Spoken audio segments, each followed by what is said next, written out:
Hello aspirants, welcome to the Hindu Comprehensive Editorial Analysis by IASBYHEART. In this analysis, we are going to look at important articles that have appeared in the newspaper from UPSC perspectives. So there are more articles to be discussed today. Without any further delay, let's get into the video. The first article to be discussed titled Fits and Starts. This topic comes under General Studies paper 2 International Relations. The theme of the article is India and Pakistan must be clear on scope of their national engagement if ties are to improve.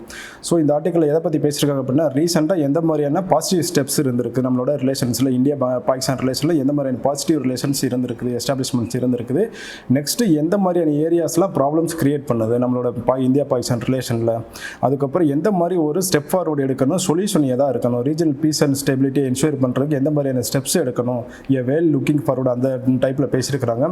So நம்ம first பார்த்தோன்னா there are some break points in India Pakistan dialogue process. என்னென்னு அப்படின்னு பார்த்தீங்கன்னா it begins with ceasefire announcement அடுத்த LOC. ரீசெண்டாக பாகிஸ்தானும் வந்து LOC அக்ரிமெண்ட்டை ensure பண்ண சொல்லிட்டு எல்ஓசியில் வந்து சீஸ்ஃபயர் அனௌன்ஸ்மெண்ட்டை லான்ச் பண்ணாங்க.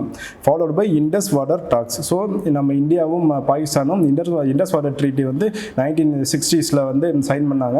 ஸோ அதோட இண்டஸ் வாட்டர் டாக்ஸ் இப்போ ரீசெண்டாக நடந்துச்சு. மூணாவது என்னென்னா sporting visas and other measures. So Indian சிட்டிசன்ஸ்க்கு அங்கே பாகிஸ்தானில் விசாஸ் கொடுத்தாங்க, பாகிஸ்தானிஸ்க்கு இந்தியாவில் விசாஸ் கொடுக்குறாங்க. That is sporting visas. இதெல்லாம் இம்பார்ட்டன்ட் இதாக இருக்குது. But at the same time official ஸ்பீச்சஸ்ன்னு பார்த்தீங்கன்னா புஷிங் ஃபார் ரீஜனல் ரீஅப்ரோச்மெண்ட். என்னன்னு பார்த்தீங்கன்னா salutary messages exchange between prime minister Narendra Modi and mister Imran Khan. அவங்களுக்கு ரெண்டு பேருக்கு இடையில சாலிட்டரி மெசேஜ் நடந்துச்சு. So ceasefire announcement LOC and then Indus water dialogue and then salutary speeches, இது எல்லாமே பார்த்தோம்னா ஒரு பாசிட்டிவ் டைரக்ஷன் கொடுத்துருக்கு இந்தியா பாகிஸ்தான் ரிலேஷனுக்கு. So other areas remaining areas என்னென்னு பார்த்தீங்கன்னா ரீசெண்டாக பாகிஸ்தானில் வந்து ஒரு அனௌன்ஸ்மெண்ட் கொண்டு வந்தாங்க. எக்கனாமிக் கோஆர்டினேஷன் கமிட்டி, பாகிஸ்தானில் இருக்க economic coordination committee, they began with the proposal that Indian cotton and sugar could be imported from India. So இந்தியாவிலேருந்து காட்டனை சுகரை இம்போர்ட் பண்ணணும்னு ஒரு மெஷர் எடுத்தாங்க. பட் என்னன்னா பாகிஸ்தான் கேபினட் மினிஸ்டர்ஸ் வந்து அதை அப்போஸ் பண்ணாங்க. ஸோ ஃபர்ஸ்ட் வந்து ஒரு பப்ளிக் ஃபோரமில் வந்து இந்த கமிட்டி அனௌன்ஸ் பண்ணிட்டாங்க. பட் கேபினட் மினிஸ்டர்ஸ் வந்து இதை வந்து அப்போஸ் பண்ணிட்டாங்க. ஸோ அங்கே வந்து ஒரு பன்ஹாமி இருக்குது. என்னன்னா அவங்களுக்குள்ள ஒரு கிளாரிட்டி கிடையாது, அவங்களுக்குள்ள ஒரு கம்யூனிகேஷன், கிளியர் கட் கம்யூனிகேஷன், அவங்களுக்குள்ள ஒரு கிளியர் அண்டர்ஸ்டாண்டிங் கிடையாது. ஒரு பைலேட்டர் ரிலேஷன்ஸை எப்படி நம்ம கன்ஸ்ட்ரக்ட் பண்ணணும் அப்படிங்கிற மாதிரி சொல்லியிருக்கிறாங்க. ரெண்டாவது என்னன்னு பார்த்தீங்கன்னா பாகிஸ்தான்ஸ் கமிட்மெண்ட் ஆன் காஷ்மீர். ஆக்சுவலாக மிஸ்டர் குரேஷிங்கிற ஒரு பாகிஸ்தான் அஃபீஷியல் என்ன சொல்லியிருந்தார் அப்படின்னா இந்த மாதிரி கேபினெட் மினிஸ்டர்ஸ் வந்து இந்தியாவிலேருந்து இம்போர்ட் சுகரையும் காட்டனை இம்போர்ட் பண்ணுறதை ஸ்டாப் பண்ணாங்க அப்படின்னா நம்மளோட காஷ்மீர் கமிட்மெண்ட்டை ஹைலைட் பண்ணுற மாதிரி இருக்கும். ஸோ அந்த டிராப்பிங் இம்போர்ட் ப்ரொபோசலை வந்து வித்ட்ரா பண்ணணும் அப்படிங்கிற மாதிரி ஒரு ப்ரொபோசல் அவர் வச்சிருந்தார். நெக்ஸ்ட் என்னென்ன ஏரியான்னு பார்த்தீங்கன்னா dies with India would not be normalised unless, அதாவது பாகிஸ்தான் பிரைம் மினிஸ்டர் இம்ரான் கான் என்ன சொல்லியிருந்தாங்கன்னா இந்தியாவுக்குள்ள இருக்க டைஸை வந்து நார்மலைஸ் ஆகாது. எப்போ வரைக்கும் அப்படின்னா இந்த Modi government revoked its steps on August 2019, அந்த பாலகோட் அட்டாக்காக இருக்கட்டும், அதுக்கப்புறம் Jammu and Kashmir and article 370, இது எல்லாமே யூனிலேட்டரலாக அவங்க பண்ணிட்டாங்க, பாகிஸ்தானை கன்சல்ட் பண்ணல. ஸோ இது எல்லாம் இந்தியன் கவர்மெண்ட் ரிவோக் பண்ணாமல் India Pakistan relations can not be normalised அப்படிங்கிறத அவர் கமெண்ட் பண்ணியிருந்தார். பட் இந்தியாவுக்கு பாகிஸ்தானுக்கு moves were part of a back channel dialogue facilitated by other countries. So இப்போது ஆல்ரெடி ஆப்கானிஸ்தானில் பீஸ் ப்ராசஸ் வந்துருச்சு. பாகிஸ்தானில் டெரரிசம் அதிகமாக இருக்குது. இந்தியாவுக்கும் பாகிஸ்தானுக்கும் ஒரு கிரேட்டர் கோஆப்ரேஷன் கிடையாது. ஸோ இந்த மூணு கண்ட்ரியும் கிரேட்டர் கோஆப்ரேஷன் இருந்தால் தான் ஒரு ரீஜனல் ஸ்டெபிலிட்டி இருக்கும், பீஸ்ஃபுல் ரைஸ் இருக்கும். So peace and stability ensure பண்ண முடியும். அதுக்காக ரெண்டு பேருமே இதை வந்து மீடியேட் பண்ண சொல்லி நிறைய பேக் சேனல் டிப்ளமசி நடந்திருக்கு. அதுதான் இந்த பாசிட்டிவ் ஸ்டெப்ஸோட இம்ப்ரூவ்மெண்ட் அப்படிங்கிற மாதிரி சொல்லியிருக்காங்க. பட் ரெண்டுமே என்னென்னா நிறைய ஸ்விங்ஸ் இருக்குது. ஸோ ஆல்ரெடி சலிட்டரி ஸ்பீச்சஸ் இருக்குது, எல்ஓசி சீஸ்ஃபயர் அக்ரிமெண்ட் கொண்டு வந்தாங்க, இண்டஸ் வாட்டர் டாக்ஸ் நடந்துச்சு. But at the same time இம்போர்ட்டை வந்து கட் பண்ணுறாங்க, காஷ்மீரில் அவங்களோட கமிட்மெண்ட் வந்து வயலேட் பண்ணுற மாதிரி இருக்குது அப்படிங்கிற மாதிரி இதில் பார்த்தா ரெண்டுமே போத் இந்தியா அண்ட் பாகிஸ்தான் ரெண்டு பேரோட அனௌன்ஸ்மெண்ட் அண்ட் அவங்களோட ரெண்டு பேரோட மெசர்ஸ் அண்ட் மூவ்மெண்ட்ஸ் எப்படியுமே இருக்குன்னா ஸ்விங் ஸ்டேட் மாதிரி தான் இருக்குது, ஸ்விங்கிங்லெஸ்ஸாக இருக்குது. So while such swing have been common in India Pakistan engagement இந்த பிரசன்ட் சினாரியோ பொசஸ் கொஸ்டின்ஸ். எந்த மாதிரியான கொஸ்டின் அப்படின்னு பார்த்தோன்னா it is unclear why Pakistan's importation was not better coordinated before being publicly announced. அதான் சொல்லியிருக்கணும், அவங்களுக்குள்ள ஒரு better coordination and better delegation கிடையாது அந்த மாதிரி சொல்லியிருக்காங்க. பட் இந்தியாவோட மூவ் எப்படி இருக்குன்னா it is significant that New Delhi has chosen not to press its advantage over embarrassing confusion in Pakistan's stand or react to its unworkable demand on Article 370. which has drawn India short comments in the past. So India வந்து article 370 revoke பண்ண already அப்ரோகேட் பண்ணிவிட்டு அந்த measures எல்லாம் revoke பண்ண முடியாது. So இவங்க ரெண்டு பேருக்கு இந்த மாதிரி ஸ்விங் இருக்கிறதுனால ஒரு clear cut bilateral relation establish ஆக முடியல அப்படின்னு சொல்லியிருக்காங்க. அதர் அவுட்லுக் ஸ்டெப்ஸ் என்னன்னு பார்த்தோம்னா restoration of high commissions in each other's capitals and LOC trade that was suspended for security reason in 2019 and commencement from Pakistan on cross border terrorism. So இது எல்லாமே ஒரு Outlook ஸ்டெப்ஸாக இருக்குது. இது ரெண்டையும் both the countries should solve in this arenas and they should ensure greater cooperation. அவங்க ரெண்டு பேருக்கு இடையில இருக்க அந்த பன்ஹாமியை கொண்டு லீவ் பண்ணணும் அப்படின்னா decided to embark upon a hope to achieve from it. அதாவது ரெண்டு பேருக்கு கிரேட்டர் டெலிகேஷன் இருக்கணும், ரெண்டு பேருக்கு இடையில ஸ்விங் இருக்கக்கூடாது, ரெண்டு பேரோட டிமாண்ட் என்ன, ரெண்டு பேரோட கன்சர்ன் என்னங்கிறத கோஆப்ரேட் பண்ணி கோஆர்டினேட் பண்ணி அதை எந்த ஒரு நேஷனல் இன்ட்ரெஸ்ட்டை காம்ப்ரமைஸ் பண்ணாமல் பீஸ் அண்ட் செக்யூரிட்டி என்ஷூர் பண்ணணும்னு சொல்லி கம்ப்ளீட் பண்ணியிருக்கிறாங்க. So moving on to other article, இந்த ஆர்டிகல் இஸ் டைட்டில் அஸ் மேகம் இன் மியான்மர். ஸோ இந்த ஆர்டிகல் எதை பற்றி பேசுகிறாங்க அப்படின்னா ரீசெண்டாக February 1 மியான்மரில் வந்து மிலிட்ரி கூப் நடந்துருச்சு. அந்த மிலிட்ரி கூப்பில் எந்த மாதிரியான ஹியூமன் ரைட்ஸ் வயலேஷன்ஸ் நடந்திருக்கு, எப்படி ரூல் ஆஃப் லா வந்து அவங்க கர்டைல் பண்ணியிருக்கிறாங்க, டெமோக்ரஸி எப்படி தாட் பண்ணியிருக்கிறாங்க, அதை பற்றியும் பேசியிருக்கிறாங்க. அதில் இந்தியாவோட இன்ட்ரெஸ்ட் என்ன, இந்தியா எந்த மாதிரியான ஒரு ஸ்டாண்ட் எடுத்திருக்கு, இந்தியாவோட இன்ட்ரெஸ்ட் என்ன, other countries and regional grouping such as ஏசியான்னு அவங்களோட மெசர்ஸ்லாம் எப்படி இருக்கணும், அங்கேயும் மறுபடியும் மியான்மரில் டெமோக்ரஸியை ரீஸ்டோர் பண்ணுறதுக்கு எந்த மாதிரியான ஒரு ஃபார்வர்ட் லுக்கிங் ஸ்டெப்ஸ் அவங்க எடுக்கணுங்கிறத அந்த ஆர்டிகலில் பேசியிருக்கிறாங்க. This topic comes under general studies paper to international relations. India, China, countries in Asia should pressure the junta to restore democracy. Junta means the military coup in Myanmar. So March 27 ஒரு greater violence நடந்துச்சு. அந்த violence என்ன அப்படின்னா over 100 protest were killed in Myanmar. India அதே டைமில் India என்ன பண்ணுச்சுன்னா India other important countries such as China, Pakistan, Russia இவங்கெல்லாம் சேர்ந்து என்ன பண்ணாங்க அப்படின்னா ஒரு இந்தியாஸ் டிஃபென்ஸ் அட்டாச்சு அங்கே நடத்தினாங்க. அதில் இந்தியா வந்து பார்ட்டிசிபேட் பண்ணுச்சு.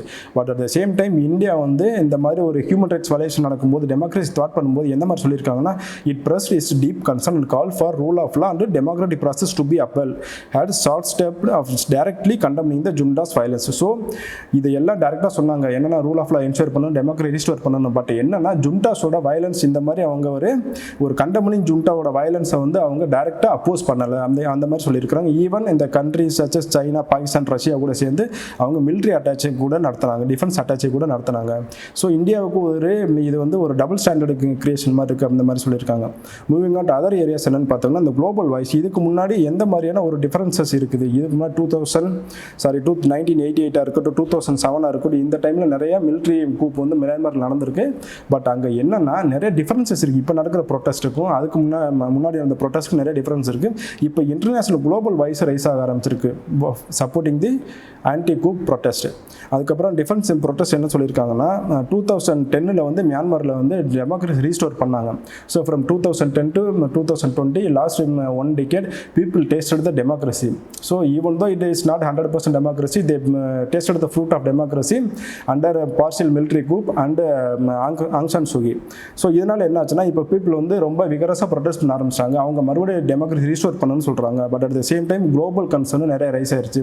ஏன்னா மியான்மர் வந்து கிட்டத்தட்ட ஒரு ஸ்ட்ராட்டஜி பொசிஷனில் இருக்குது near to strait of Malacca. So இப்போ ஈஸ்ட் அண்ட் வெஸ்ட் வேர்ல்டு வந்து அது டிவைட் பண்ணுற மாதிரி ஒரு பொசிஷனில் இருக்குது. எல்லா கண்ட்ரியுமே அவங்களோட எக்கனாமிக் சிக்னிஃபிகன்ஸ், ஸ்ட்ராட்டஜி சிக்னிஃபிகன்ஸை மியான்மர் வச்சு என்ஷூர் பண்ணணும். அதுக்காகவே மியான்மரில் வந்து ஒரு ஸ்டெபிலைசேஷன் நடக்கணும், டெமோக்ரஸி ரீஸ்டோர் பண்ணணும், ஒரு குளோபல் வாய்ஸ் ரைஸாக இருக்குது. இதுவே ப்ரொட்டஸ்ட்டுக்கு ஒரு இம்பார்ட்டன்ட் மைல் ஸ்டோனாக இருக்குதுன்னு சொல்கிறாங்க. நெக்ஸ்ட் எக்கனாமிக் லாஸ் என்னென்னு பார்த்தீங்கன்னா அங்கே இருக்க நிறைய கவர்மெண்ட் எம்ப்ளாயிஸ் ஸ்ட்ரைக் பண்ணிட்டாங்க. பேங்கிங் சிஸ்டம் எதுவுமே ஒர்க் ஆகலை, ஓவர்கால் ஆயிடுச்சு. ஸோ இதனால் என்னாச்சுன்னா ஆல்ரெடி இந்த economy had been severely hit by pandemic, COVID-19 pandemic. Now due to this military coup and the protest, all the banking channels and other economic channels were shut down. So இதனால் என்ன ஆச்சுன்னா economy வந்து ரொம்ப down சைடில் இருக்குது. அதை restore பண்ணுறதுக்கு ஜுண்டாஸ் வந்து கவர்மெண்ட் எம்ப்ளாயிஸை வந்து மறுபடியும் ரீஸ்டோர் பண்ண நினைக்கிறாங்க. பட் அவங்களோட பவரை விட்டு கொடுக்க மாட்டேங்கிறாங்க. they should be nudged to end the violence and make concessions. So இவங்க இந்த மிலிட்ரி ஜுண்டாஸ் வந்து அவங்களுக்கு நிறைய கன்செஷன் எதுவுமே கொடுக்காம அவங்க நட்ச் பண்ணணும், எல்லாத்தையுமே ரீஸ்டோர் பண்ணுறதுக்கு அப்படின்னு சொல்லியிருக்கிறாங்க. சொல்யூஷன் என்ன அப்படின்னு பார்த்தாங்கன்னா இந்த ஏசியன் கண்ட்ரிஸ், ஏசியாவில் மொத்தம் 10 மெம்பர்ஸ் இருக்கிறாங்க. இது ப்ரிலிம்ஸில் ரொம்ப இம்பார்ட்டன்ட், இதையும் பார்த்துக்கோங்க. 10 மெம்பர்ஸ் இருக்கிறாங்க. ஈவன் சைனா, ரஷ்யா, இந்தியா எல்லா கண்ட்ரியுமே அவங்களோட கிரேட்டர் ஸ்ட்ராட்டஜி கோஆப்ரேஷனை இங்கே கொண்டு வந்து பீஸ் அண்ட் செக்யூரிட்டி என்ஷூர் பண்ணணும், மிலிட்ரி ரூலை என் பண்ணணும், டெமோக்ரஸியை த்ரைவிங் டெமோக்ரஸியை மாற்றணும், எக்கனாமிக்ஸ் லாஸஸை வந்து ரெக்கவர் பண்ணணும் அப்படிங்கிற மாதிரி இந்த ஆர்டிக்கிளில் கன்க்ளூட் பண்ணியிருக்காங்க. The next article to be discussed title Stamp out the canker thwarting democracy. This topic comes under General Studies paper 2 governance, especially police reforms and the role of civil society in a democracy.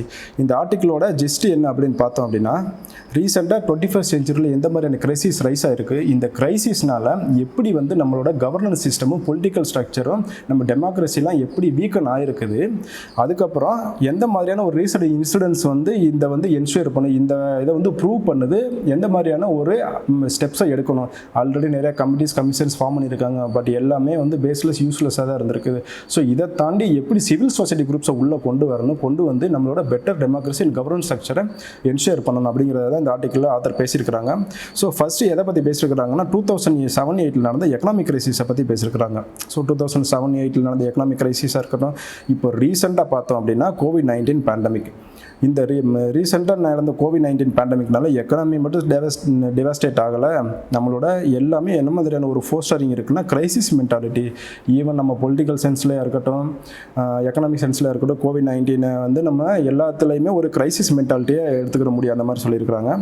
So next என்ன இம்பார்ட்டண்ட்டாக சொல்லியிருக்கிறாங்கன்னா, several other negative trends are simultaneously present. இந்த negative ட்ரெண்ட்ஸில் எதை பற்றி பேசுகிறாங்க அப்படின்னா misinformation and disinformation, அதை பற்றி பேசுகிறாங்க. Disinformation and distortions caused by an overload of fake information are creating an impression that the world is facing a systemic and multidimensional crisis. So இந்த மாதிரியான ஒரு மிஸ்இன்ஃபர்மேஷன் டிஸ்இன்ஃபர்மேஷனும் எப்படி வந்து கவர்னன்ஸை வந்து ஃபெயிலியர் ஆக்கியிருக்குது, எந்த மாதிரி ஏரியாஸ் எல்லாம் இது ஓவர் ரூல் பண்ணியிருக்குது அப்படிங்கிற பற்றி பேசியிருக்கிறாங்க. இது எல்லாமே எல்லா கண்ட்ரிலையுமே இருந்திருக்கு, பட் இப்போ ரீசெண்ட் டைம்ஸில் 21st செஞ்சுரியில் இது வந்து ரொம்ப அதிகமாக இருக்குது அப்படிங்கிற மாதிரி சொல்லியிருக்கிறாங்க.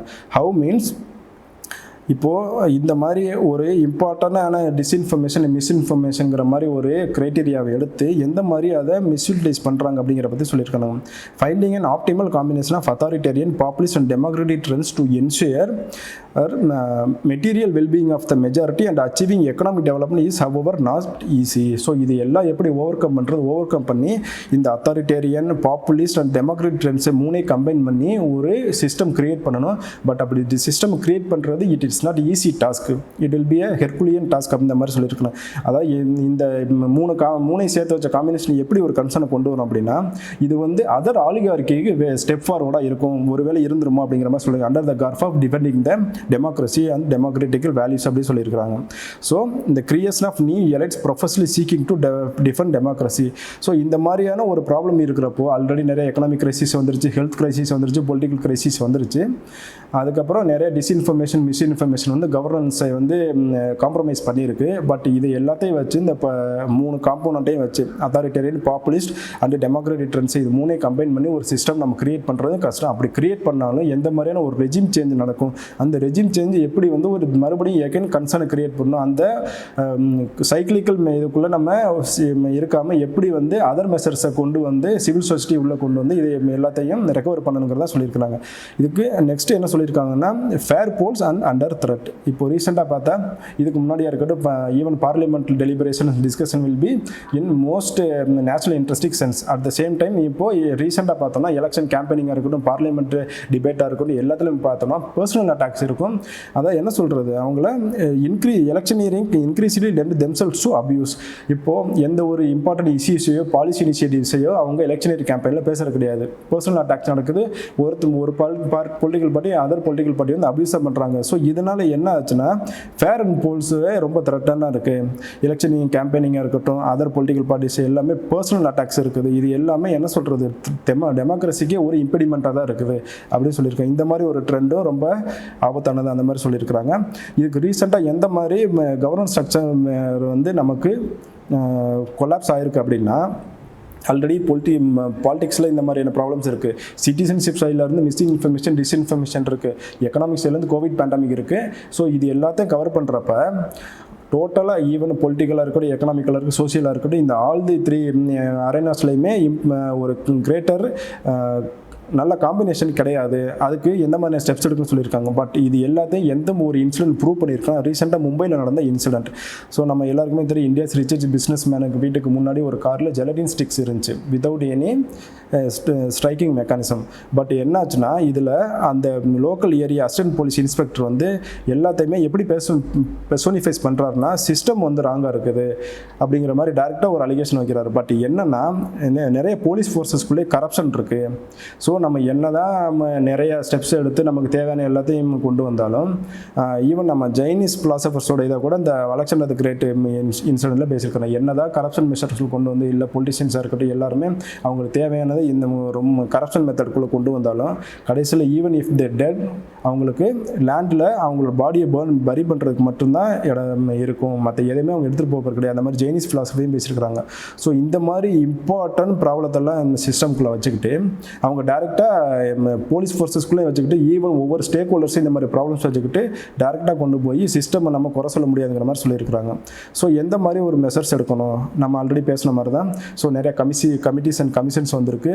இது எல்லாமே ஒரு ரிஃபார்ம்ஸ் ரெக்கமெண்டேஷன்ஸ் கொண்டு வரும். அதை இம்ப்ளிமெண்ட் பண்ணாலுமே மறுபடியும் இதே சேம் கன்சர்ன் தான் கொண்டு வரும். ஸோ அதுக்கு ஆதர் என்ன சொல்ல வராங்க அப்படின்னா, what is needed or needs to be attempted is an informal alliance of people and institutions irrespective of ideology and interest.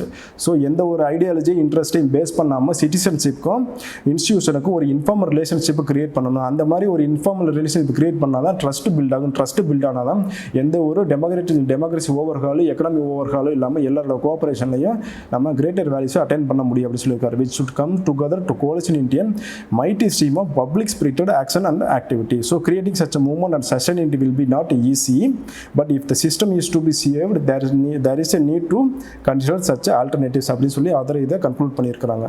So moving on to next article. இந்த next article's title as reworking net zero for climate justice. Reworking net zero for climate justice. This topic comes under General Studies paper 2, international relations, especially international agreement and India's interest. And again in General Studies paper 3, economic development and environment biodiversity. So in the article theme என்ன சொல்லியிருக்காங்கன்னா, along with comparable levels of commitments there need to be a equally comparable metrics for well-being. So இந்த article என்ன பேசியிருக்கிறாங்கன்னா, எந்தெந்த ஏரியாலாம் இன்இக்விட்டி இருக்குது, climate justice வந்து developed கண்ட்ரீஸ்க்கு developing கண்ட்ரீஸ்க்கு எந்த மாதிரியான ஒரு வேரியேஷன் இருக்குது, இந்தியாவோட ஹிஸ்டாரிக்கல் ரெஸ்பான்சிபிலிட்டிங்கிற கான்செப்ட்னா என்ன, so intended national determine contributions ஒவ்வொரு கண்ட்ரி அடாப்ட் பண்ணுறாங்க. பட் இது எப்படிலாம் ஒரு பர்டிகுலர் டெவலப்பிங் கண்ட்ரீஸ்க்கு வந்து இம்ப்ளிமெண்ட்ஸை கிரியேட் பண்ணுது டெவலப்மெண்ட் ப்ராசஸில், பட் ஆல்ரெடி டெவலப்டு கண்ட்ரீஸ் எல்லாம் இதை எப்படி வந்து மிஸ்யூஸ் பண்ணுறாங்கிறத பற்றி ஆர்டிக்கிளில் பேசியிருக்கிறாங்க. So global transformation is affecting the planet, no uniform transformation across the world. So already developed world developments நடந்துருச்சு developed world. பட் இப்போ தான் developing world such as India வந்து இண்டஸ்ட்ரியலைசேஷன் ப்ராசஸ்க்குள்ளே போயிருக்கோம், கிரேட்டர் அர்பனைசேஷனுக்குள்ளே போயிருக்கோம். ஸோ அதான் சொல்லியிருக்காங்க, நோ யூனிஃபார்ம் டிரான்ஸ்ஃபர்மேஷன் சொல்லியிருக்காங்க. Important initiative in this regard பார்த்தோன்னா யுனைடெட் நேஷன் ஜெனரல் அசம்பிளி கொண்டு வந்து sustain development agenda 2030 and Paris conference. இது எல்லாமே prelims importance. You should go through all these areas and then Paris agreement. இந்த Paris agreement எல்லாத்துலேயுமே பார்த்தோன்னா ஒரு இன்இக்விட்டி இருக்குது டெவலப்டு கண்ட்ரீஸ்க்கும் டெவலப்பிங் கண்ட்ரீஸ்க்கும். என்னென்னா இந்த areas of finance and technology transfer எப்படி வந்து இன்ஃப்ராஸ்ட்ரக்சர் லெவலில், எனர்ஜி கன்சம்ஷன் லெவலில், ஈவன் பீப்புளோட கன்சம்ஷன் லெவலில் எந்த மாதிரி டிஃப்ரென்சஸ் இருக்குது, எப்படி இன்இக்விட்டிஸ் இருக்குது அப்படிங்கிறது இந்த ஆர்டிகல் கிளியராக பேசியிருக்காங்க. இந்த balance is now being upset for a common target and time table with non governmental organisation mostly from foreign funded in support and negotiators mostly public servants opposing the pressure.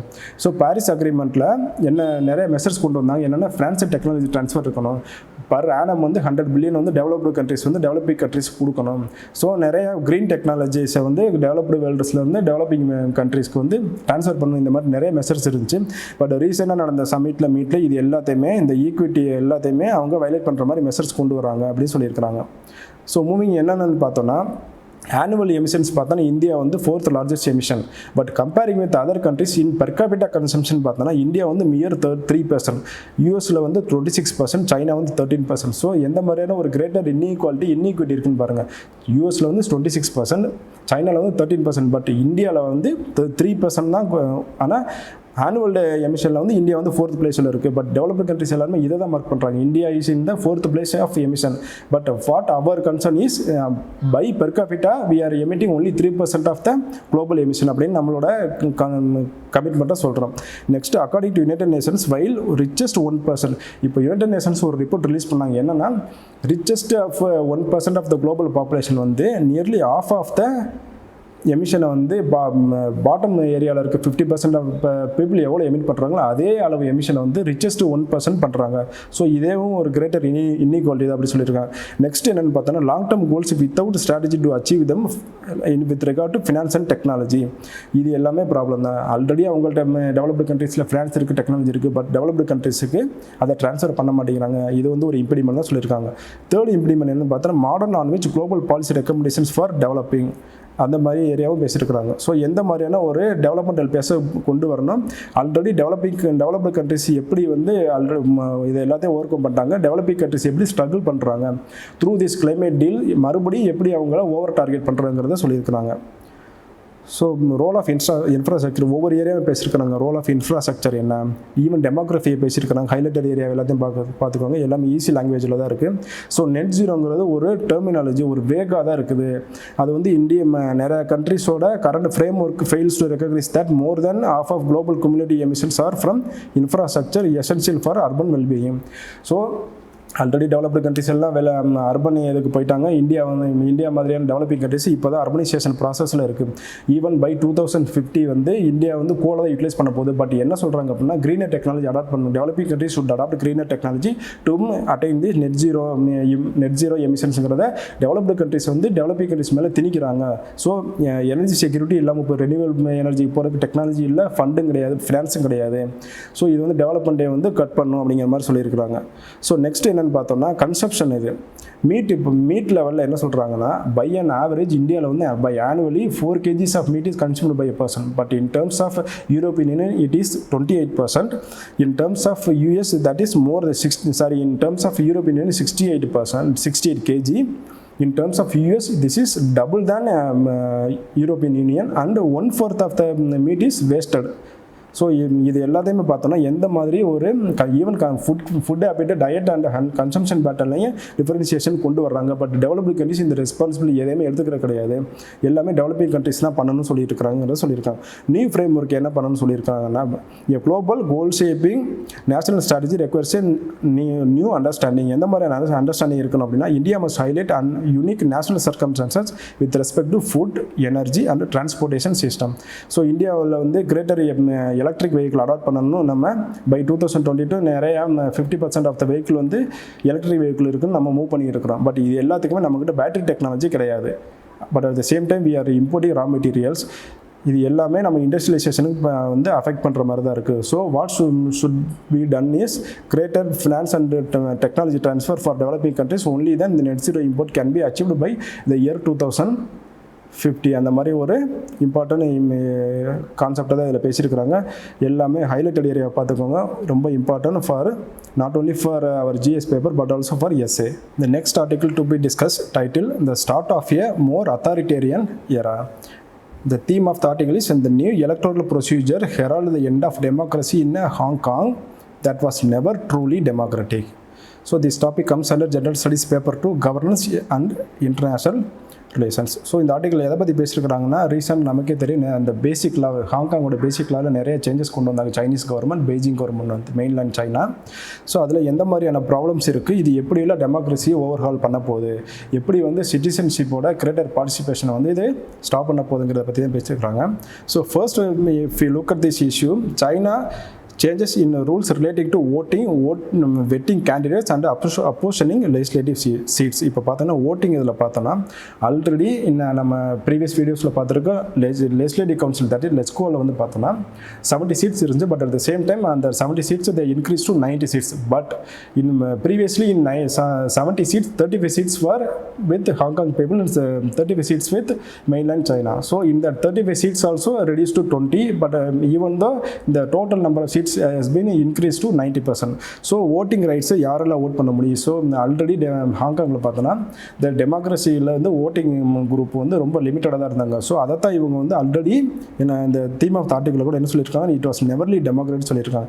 Y? Because some interest group will vote on their legislative council and elect their representatives. How means only industrialists, some other business groups, interest groups and other political groups will only participate, not at the entire population of the Hong Kong. So அதனால தான் வந்து ஒரு half baked democracyன்னு சொல்லியிருப்பாங்க. Already அதை வந்து ஒரு true democracy கிடையாது. அந்த ஆல்ரெடி ட்ரூ டெமோக்ரஸி இல்லாததுலேயே ஓட்டிங்கில் இருக்கட்டும், வெட்டி கேண்டிடேட்ஸ் அண்ட் அப்போஷனிங் லெஜிஸ்லேட்டிவ் சீட்ஸ் எல்லாத்துலேயும் நிறைய சேஞ்சஸ் கொண்டு வந்திருக்கிறாங்கன்னு சொல்லியிருக்காங்க. ஸோ இது எப்படி வந்து ஒரு இம்பார்ட்டண்டான டெமோக்ரஸியில் ஒரு இம்பார்ட்டன்ட் ஹால்மார்க்காக இருக்கக்கூடிய ஒரு விஷயத்தை வயலேட் பண்ண போகுது அப்படின்னா, டெமோக்ரஸியில் அப்போசிஷன் வாய்ஸ் ரொம்ப important. If there is no opposition there could be no clear cut policy measures and there will be no debate and discussion in the parliamentary forums for the national interest. So அதை base பண்ணி என்னன்னா ஒரு greater responsibility accountability ensure பண்ணணும் governance சிஸ்டம்ஸில். So there will be no hasty measures அந்த மாதிரி வேணும்னா அதுக்கு வந்து அப்போசிஷன் வந்து ரொம்ப முக்கியம். பட் இப்போ recent measures taken by Chinese government with regard to Hong வந்து இது எல்லாத்தையுமே அப்போஷன் பண்ணுதுன்னு சொல்லியிருக்காங்க. So crucial to such responsive governance are the mechanisms of accountability. So voicing opposition through elections. இது எல்லாத்துலேயுமே பார்த்தோம்னா இப்போ ரூலர்ஸ் இருக்கிறாங்க அப்படின்னா அவங்க வந்து அப்போசிஷன் எப்படிலாம் அவங்களோட வாய்ஸை வந்து அவங்க கன்சர்ன் பண்ண முடியும் அப்படின்னா through elections, through other mediums, through medias and other policy forums. So அதெல்லாம் இது எல்லாத்துலேயுமே ஓவர்ஹால் பண்ணுது அப்படிங்கிற மாதிரி சொல்லியிருக்கிறாங்க. ஸோ நெக்ஸ்ட் என்னென்னு பார்த்தோன்னா ஆல்ரெடி நிறைய ப்ரொட்டஸ்டிங் மூவ்மெண்ட்ஸ் நடந்திருக்கு ஹாங்காங்கில். பட் ரீசெண்ட் டைமில் நடந்த ப்ரொட்டஸ்ட்டு ரொம்ப சிவியராக இருந்திருக்கு. பட் இதுக்கு முன்னாடி இருந்த ப்ரொட்டஸ்ட்டுக்கு இனிமேல் ப்ரொட்டஸ்ட் நடக்காமல் இருக்கிற எந்த மாதிரி மெசர்ஸ் கொண்டு வந்திருக்காங்கன்னு பேசியிருக்காங்க. In 2003 Beijing wanted the Hong Kong government to pass a law on national security and sedition. But இந்த ப்ரொபோசல் வந்து வித்ட்ரா பண்ணிட்டாங்க after protest. In 2012 also patriotic education ஒன்று கொண்டு வந்தாங்க ஹாங்காங்கில். இது எல்லாமே ஸ்டூடெண்ட்ஸ் வந்து ப்ரொட்டஸ்ட் பண்ணாங்க.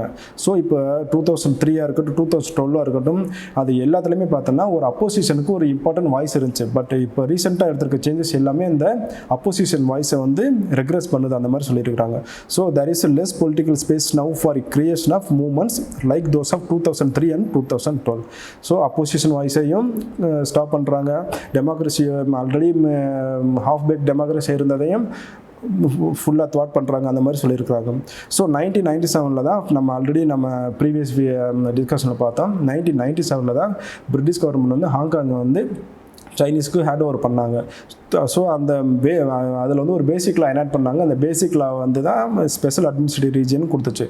ஸோ இப்போ வந்திருக்க அமெண்ட்மெண்ட் எல்லாத்தையுமே இந்த ஸ்பெஷல் அட்மினிஸ்ட்ரேட்டிவ் ரீஜன்ஸையும் அந்த மாதிரியான ஒரு ஆல்ரெடி அவங்களுக்கு அட்டானமி இருந்ததையே கர்டைல் பண்ணுறாங்கிற மாதிரி பேசியிருக்கிறாங்க. ஸோ மூவிங் அதர் என்னென்னு பார்த்தா நியூ ரூல்ஸ் என்னென்னு அப்படின்னு பார்த்தோன்னா இந்த new arrangement strings the number of directly elected seats in LegCo from 35 to 20. நம்ம ஆல்ரெடி பார்த்தா 70 சீட்ஸில் 35 டிவைட் பண்ணியிருந்தாங்க. பட் ரீசெண்ட் மெஷர்ஸில் அதை 20 இது பண்ணுறாங்க. ஸோ ஸ்ட்ரிங்கிங் இந்த நம்பர் ஆஃப் சீட்ஸ்னு சொல்லியிருக்காங்க. நெக்ஸ்ட் என்னென்னு பார்த்தா non patriots need not apply. So இந்த எலெக்ஷன்ஸில் நம்ம ஆல்ரெடி ஃபஸ்ட்டு இதில் பார்த்தது மாதிரி ஃபஸ்ட்டு ஓட்டிங்கில் இது பண்ணாங்க. அடுத்து வெட்டிங் கேண்டிடேட்ஸ்க்கு மெஷர்ஸ் தான் இது. நம்பர் ஆஃப் சீட்ஸ் இன்க்ரீஸ் பண்ணாலும் லெஸ்கோவோட நம்பரை வந்து கம்மி பண்ணிட்டாங்க. அதுக்கப்புறம் நான் பேட்ரியாட்டிக் லீடர்ஸ் வந்து அதாவது யாரெல்லாம் பெய்ஜிங் அப்போஸ் பண்ணுறாங்களோ அவங்க வந்து எலெக்ஷனில் பார்ட்டிசிபேட் பண்ண முடியாது. ஸோ இந்த மாதிரி மெஷர்ஸ் கொண்டு வந்திருக்கிறாங்க. Next moving on to other ஏரியாஸ்னு பார்த்தோன்னா new rules fit into a broad assault on values and process. என்னென்னு அப்படின்னு பார்த்தோன்னா expression of dissenting views. Already protest 2003 and 2012 there were greater protest when Beijing became with the new laws and new enactments with regard to Hong Kong. But இதெல்லாம் இந்த dissenting views எல்லாத்தையுமே இது வந்து liberalizing final years of colonial rule and from handover until last year. இது எல்லாமே 1997 ஹாங்காங்னு ஒரு special administrative region கொண்டு வந்ததுலேருந்து இவங்க எல்லாம் அதை dissenting voice ரைஸ் பண்ணியிருந்தாங்க. பட் இது எல்லாத்தையுமே இது அப்ரஸ் பண்ணுது. அந்த மாதிரியே ஒரு மெசேஜ் கொண்டு வந்துருக்கான்னு சொல்லியிருக்காங்க. நெக்ஸ்ட் பார்த்தோன்னா marches that were once considered legal are routinely banned. So 2012 2003 இருக்கட்டும் மார்ச்சஸ் அண்டு ப்ரொட்டஸ்ட் எல்லாமே லீகலாக இருந்துச்சு. பட் இது எல்லாத்தையுமே இப்போ வந்து பேன் பண்ணுறாங்க. Next students organisation under pressure to curtail criticism of the communist party of China and Hong Kong. So இனிமேல் ஸ்டூடெண்ட்ஸ் யாருமே அப்போசிஷன் வாய்ஸ் ரைஸ் பண்ண முடியாது. Even people opposition voice raise பண்ண முடியாது. எல்லாத்தையும் பேன் பண்ணுறாங்க. ஸோ ஆல்ரெடியும் ஒரு டிபிலிட்டேட்டிங் ஸ்டேஜில் இருந்த டெமோக்ரஸி மறுபடியும் ஒரு டார்க் ஃபேஸ்க்குள்ளே போகுது. So all of this here all the arrival of more authoritarian and responsive era அப்படின்னு சொல்லியிருக்கிறாங்க. ஸோ ஏன் இந்த ஆர்டிகல் ரொம்ப இம்பார்ட்டன்ட்னா ரீசெண்டாக அவர் நெய்பர்ஹுட் மியான்மரில் இருக்கிற மிலிட்ரி கூப் நடந்திருக்கு. அவர் நெய்பர்ஹுட் ஈவன் சைனா ஹாங்காங்கில் பார்த்தீங்கன்னா இப்போ உய்குர் முஸ்லீம்ஸை வந்து நிறைய ஹியூமன் ரைட்ஸ் வயலேஷன் நடக்குது. நெக்ஸ்ட் ஹாங்காங்கில் இந்த மாதிரி பேசிக் லாவை அமெண்ட் பண்ணுறாங்க. ஈவன் பாகிஸ்தானில் டெரரிசம் அதிகமாக இருக்குது. ஸோ இந்தியாவோட நெய்பர்ஹுட்ஸ்னு பார்த்தா நிறைய ரீஜனல் இஷ்யூஸ் இருக்குது. ஸோ எந்த மாதிரி ரீஜனல் இஷ்யூஸ் இருக்குது, இந்தியா எந்த மாதிரியெல்லாம் இந்த அவங்களோட நேஷனல் இன்ட்ரெஸ்ட்டில் ஸ்ட்ராட்டஜி இம்பார்ட்டன்ஸில் இதை வந்து ஓவர்லுக் பண்ணணும், எப்படியெல்லாம் இதை ஓவர் கம் பண்ணணுங்கிறதுக்கு நம்ம ரொம்ப இம்பார்ட்டன்ட். அதனால் இந்த ஆர்டிக்கலில் இம்பார்ட்டண்டாக வருது. So next moving on next article பார்த்தோன்னா next article title as redefining combatants. So this topic comes under general studies paper 3 internal security. So cyber attacks point to the need to rethink what constitutes a force and what a justified response can be. So இந்த ஆர்டிக்கலில் இம்பார்ட்டண்டாக எதை பற்றி பேசியிருக்காங்க அப்படின்னா conventional warfare எப்படி இருக்கும், சைபர் warfare எப்படி இருக்கும், ரெண்டுக்குள்ள டிஃபரன்சஸ் என்ன. இப்போ கன்வென்ஷனல் வார்ஃபேரில் பார்த்தோன்னா அங்கே வந்து பீப்புள் வந்து நிறைய ட்ரெயின் ஆகிருப்பாங்க. So there will be physical presence of people warriors. Next அவங்களுக்கு வெப்பன்ஸ் இருக்கும். So there will be any weapon in their hand. Next பார்த்தோன்னா அத்தாரிட்டி இருக்கும். Which state is going to wage war on which state. So இந்த மாதிரி authority இருக்கும். But சைபர் ஸ்பேஸில் பார்த்தோன்னா இது எதுவுமே இருக்காது. ஈவன் சிவிலியன்ஸே வந்து வாரியராக இருக்கலாம். Nobody nose that. And then அவங்களுக்கு வெப்பனே பார்த்தோன்னா ஒரு ஸ்மால் மால்வேர் அதாவது வைரஸ் அட்டாக் அந்த மாதிரி தான் இருக்கும். ஒரு பெரிய வெப்பனரி இருக்காது. இன்னொன்று எந்த ஸ்டேட்லேருந்து எந்த ஸ்டேட் மேலே அட்டாக் பண்ணுறாங்கிறதே நம்ம கிளியர் கட்டாக கன்சிடர் பண்ண முடியாது. ஸோ இது ரெண்டுக்குள்ள டிஃபரன்சஸ் என்ன, ஆல்ரெடி கன்வென்ஷனல் வார்ஃபேருக்கு எந்த மாதிரி இன்டர்நேஷனல் கன்வென்ஷன்ஸ் இருக்குது, இப்படியெல்லாம் டெஃபினிஷன்ஸ் இருக்குது. பட் இந்த சைபர் வார்ஃபேரில் எந்த மாதிரியான டெஃபினிஷன்ஸ் கிடையாது. குளோபல் ஃபோரம் எந்த மாதிரியான ஒரு ஸ்டெப்ஸை கொண்டு வரணும், அப்போ தான் greater security national security ensure பண்ண முடியுங்கிறத பற்றி இந்த ஆர்டிக்கலில் பேசியிருக்கிறாங்க. ஸோ ஃபர்ஸ்ட் என்னன்னா அக்டோபர் 2020 மும்பை பவர் ஸ்டேஷன்ஸ் எல்லாத்தையுமே சைனீஸ் அட்டாக் பண்ணாங்க. இதனால ஒரு எக்கனாமி ஓவர் ஹாலே நடந்துச்சு.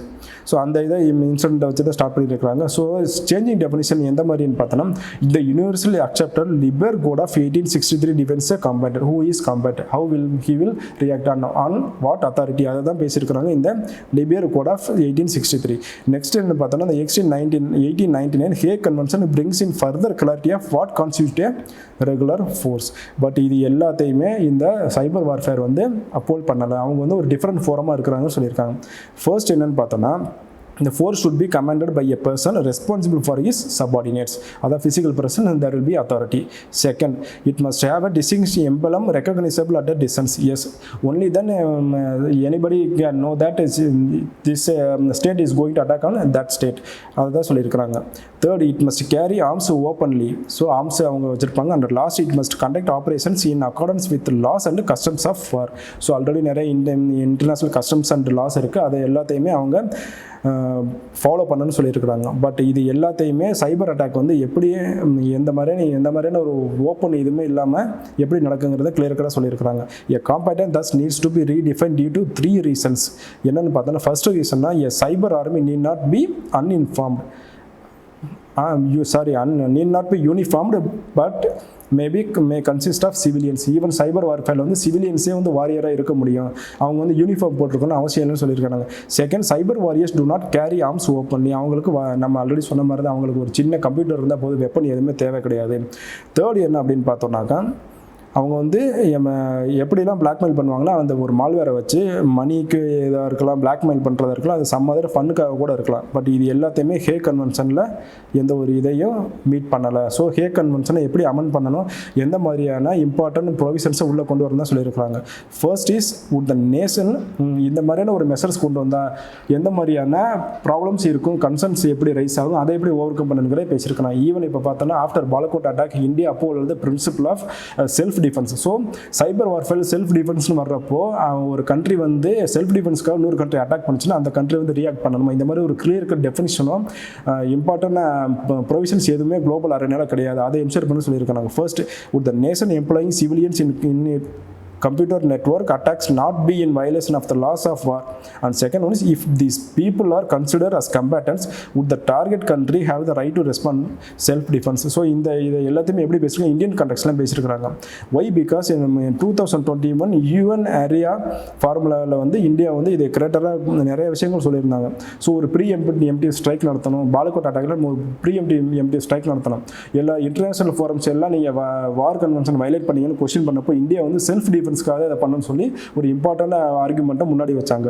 ஸோ சைபர் வார்ஃபேர் அந்த மாதிரி எடுத்தால் ஈவன் செல்ஃப் டிஃபென்ஸ்க்கு அதர் கண்ட்ரிஸ் வந்து அட்டாக் பண்ண எந்த மாதிரியான ஒரு இம்பார்ட்டன்ட் கன்வென்ஷன்ஸ் இருக்குங்கிறத நம்ம இதில் பேச சொல்லியிருக்காங்க. ஸோ ஃபைனலாக என்ன சொல்லியிருக்காங்கன்னா, international actions against hackers have been generally limited to sanctioning of foreign nationals by target nations. Even பார்த்தோன்னா 2014 நிறைய சைனீஸ் அஃபீஷியல்ஸ் வந்து யூஎஸ் கவர்மெண்ட் வந்து சாங்ஷன் பண்ணாங்க. ஏன்னா நிறைய சைபர் அட்டாக் பண்ணுறாங்க, நிறைய எக்கனாமிக் எஸ்பியனேஜ் நடக்குதுன்னு சொல்லிட்டு.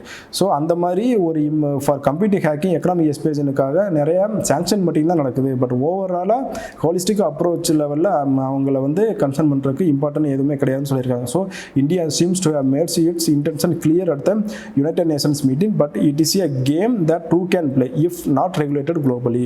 ஸோ சைபர் வார்ஃபேருங்கிறது நான் குளோபலாக ரெகுலேட் பண்ணலைன்னா இது வந்து டூ மென் கேமாக தான் இருக்கும்னு சொல்லியிருக்காங்க. It could lead to a wild west situation which the international community should best avoid by resolute action. அந்த மாதிரி சொல்லியிருக்காங்க. ஸோ இன்டர்நேஷனல் கம்யூனிட்டி எல்லாருமே இன்வால்வ் ஆகணும். ஒரு ரெசல்யூட் ஆக்ஷன் கொண்டு வந்தால் மட்டும்தான் நேஷனல் செக்யூரிட்டி என்ஷூர் பண்ண முடியும் அப்படிங்கிற மாதிரி சொல்லியிருக்காங்க. இந்த நெக்ஸ்ட் ஆர்டிகல் பார்த்தோன்னா இது எல்லாமே பொலிட்டிக்கல் டாமினண்ட்டாக இருக்குது. ஸோ நம்ம நம்மளுடைய இம்பார்ட்டண்டான எக்ஸாமினேஷன் பெர்ஸ்பெக்டிவ் எதுவுமே கிடையாது. So we are skipping that article. And then in data point you should look at this fatalities on the rise. There is a comparison between India, US, Brazil and Italy and Poland. So please go through all these data. It can help in your upcoming examinations.